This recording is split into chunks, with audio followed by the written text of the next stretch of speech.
நான் பலவீனமா ஃபீல் பண்றேன், எனக்கு உதவி செய்வார் யாருமே இல்லையே என்று நொந்து போன ஆத்துமாவே, இன்று கர்த்தர் உங்களுக்கு சொல்லுவது ஏசாயா 41:10, நான் உன்னை பலப்படுத்தி உனக்கு சகாயம் பண்ணுவேன். எசபேல் நிமித்தமாக எலியா ரொம்ப சோர்ந்து போனார்.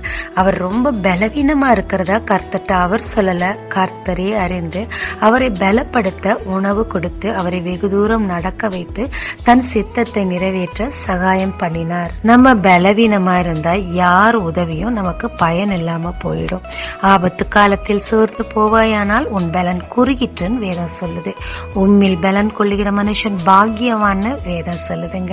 இந்த இடத்துல கர்த்தரே உங்களை பலப்படுத்தி உங்க வேலையை செய்து முடிக்க தேவையான உதவிகளை செய்யறாருங்க. ஜெபிக்கலாமாங்க. தேவரீர் நீரே வந்து எனக்கு உதவி செய்ய போறதற்காக நன்றி. உம்மில் பலன் கொள்ள கற்றுத்தாரும். இயேசு மூலம் பிதாவே, ஆமென். இயேசு கிறிஸ்துவின் நாமத்தில் இந்த நாளில் உங்களை ஆசீர்வதிக்கும் ஜீசஸ் விஷன்.